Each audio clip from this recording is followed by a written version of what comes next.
Hello అండి. ఇవాళ చెప్పబోయే కథ పేరు ప్రేమకు విలువ కట్టగలమా.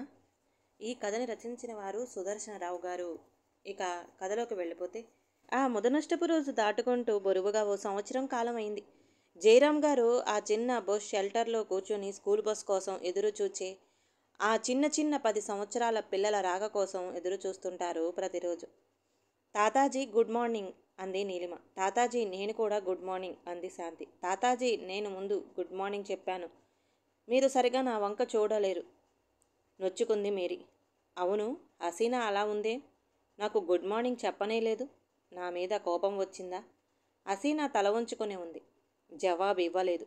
ఏం తల్లి అలా ఉన్నావేం అడిగాడు జయరాం గారు.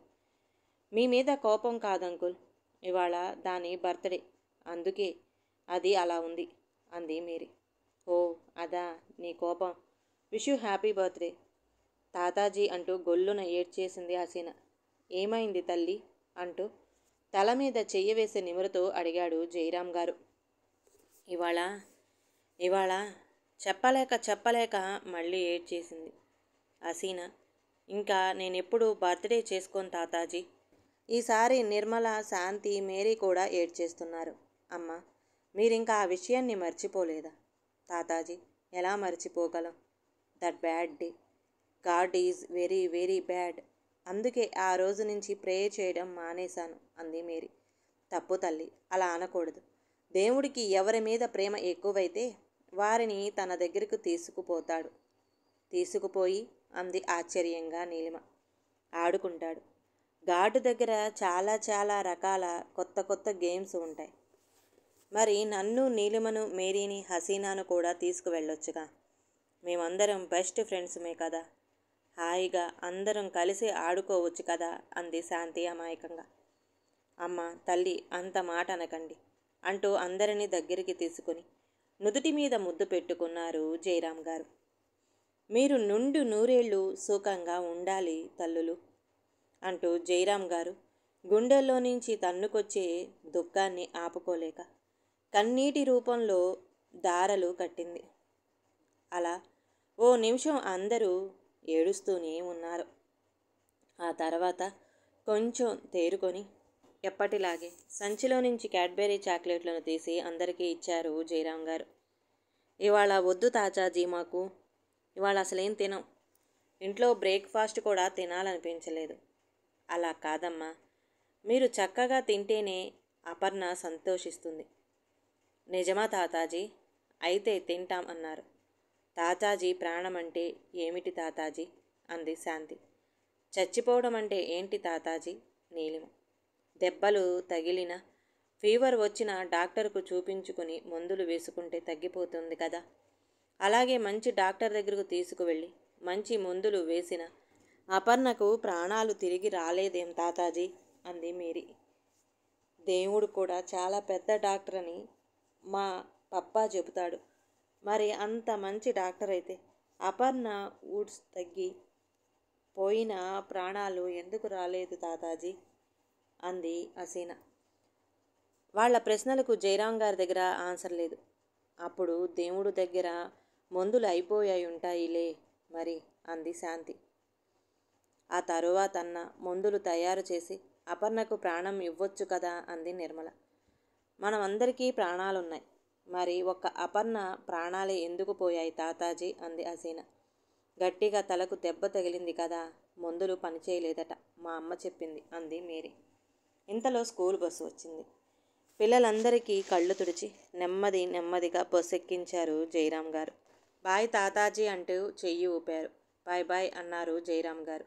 ఈ తతంగం 2 సంవత్సరాల నుంచి జరుగుతున్నది. మొదట్లో పిల్లలు చిన్నవాళ్ళని తల్లిదండ్రులే దగ్గరుండి బస్సు ఎక్కించేవారు. పిల్లలు కొంచెం పెద్దవాళ్ళయ్యారని జాగ్రత్తలు చెప్పి పంపించేవారు. ఆ బస్ షెల్టర్లోనే ఆ పిల్లలతో పరిచయమైంది జయరాం గారికి. ముచ్చటైన ఆ పిల్లలను చూసి బహు సరదా పడేవారు జయరాం గారు. బస్సు రావడానికి అరగంట ముందే కావాలని వచ్చేసేవారు ఆ 5గురు. అందరూ కిలకిలా నవ్వుకుంటూ బోలెడు కబుర్లు చెప్పుకునేవారు. బొమ్మల గురించి, డ్రెస్సుల గురించి, చాక్లెట్ల గురించి, స్కూల్ టీచర్స్ గురించి, అమ్మా నాన్నల గురించి, ఇలా ఎన్నో విషయాలు తరగని తంపరులుగా లొడ మాట్లాడుకునేవారు. అందరిది ఒకే స్కూల్, ఒకే క్లాసు. అలా అందరూ బాగా ఫ్రెండ్స్ అయిపోయారు. అలాగా వారితో మమేకమైపోయి వారిలో ఒకరిగా కలిసిపోయారు జయరాం గారు. ప్రతిరోజు వారు రావడానికి అరగంట ముందే వచ్చి కూర్చొని వారు జయరాం గారు వారి ముద్దు మాటలు వినడం కోసం. ఆయన భుజానికి తగిలించుకున్న బ్యాగులో ఎప్పుడూ చాలా క్యాడ్బరీ చాక్లెట్లు ఉంటాయి. అవి వారి కోసమే. ప్రతిరోజు వారికి ఇచ్చేవారు. మొదట్లో తీసుకునేవారు కాదు. వాళ్లతో పాటు రకరకాల కబుర్లు చెప్పటం మొదలుపెట్టిన తర్వాత తీసుకోవటం మొదలుపెట్టారు. వాళ్లకొచ్చే లక్ష సందేహాలను ఓపిగ్గా సమాధానాలు చెప్పేవారు. ఒక్కొక్కసారి సమాధానాలు తెలవక విషయం తెలివిగా దాటవేసేవారు జయరాం గారు.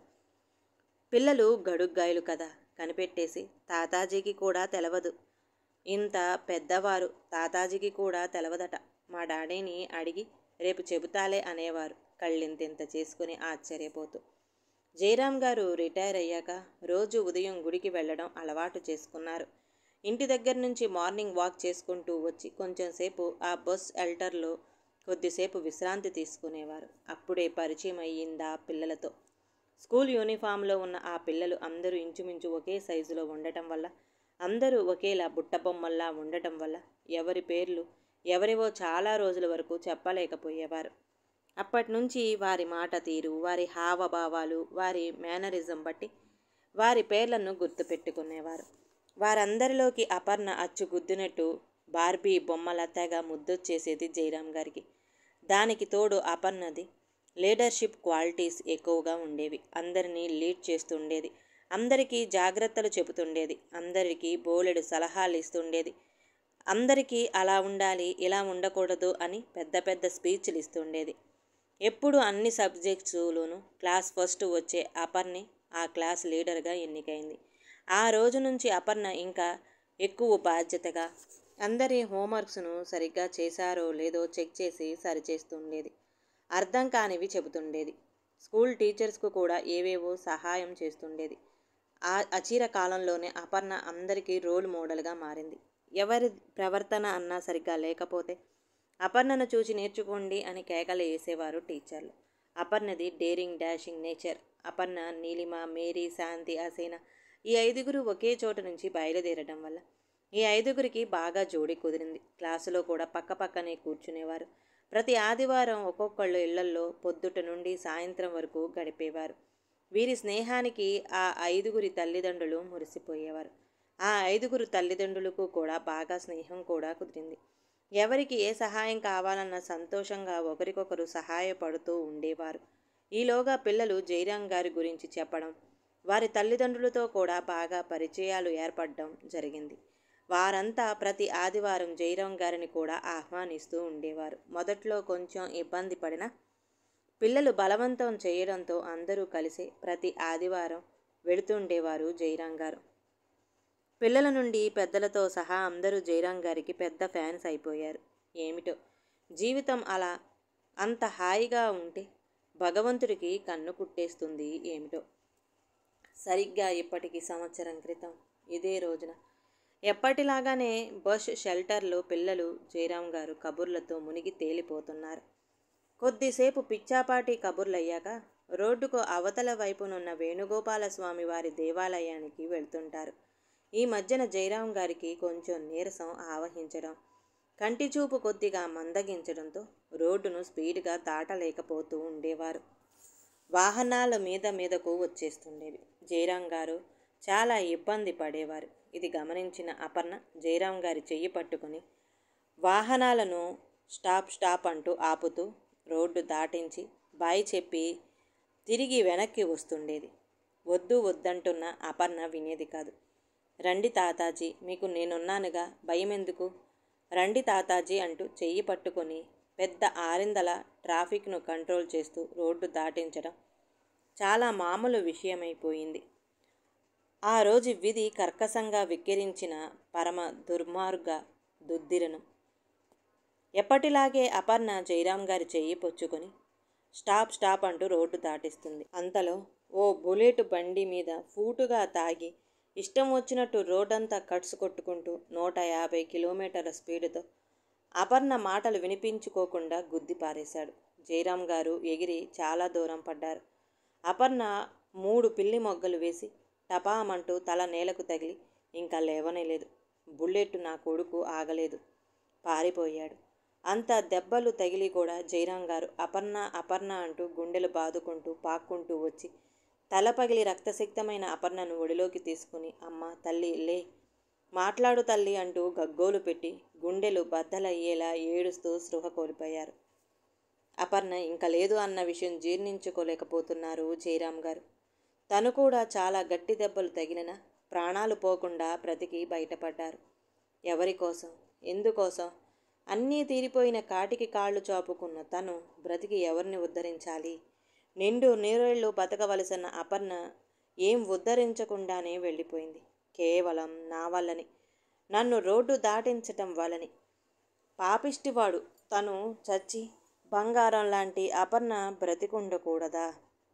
తన ఆయుష్ను కూడా పోసుకుని నిండు నూరేళ్లు బ్రతికి ఎంతో సాధించినవలసిన అపర్ణ అర్ధాయుష్కురాలిగా వెళ్ళిపోవటం గుండెలను పిండేస్తుంది. తన ఆయుష్ను నాకు దారపోసి వెళ్ళిపోయావా నా బంగారు తల్లి? నీకు నాకు ఏ జన్మలో రుణం తల్లి?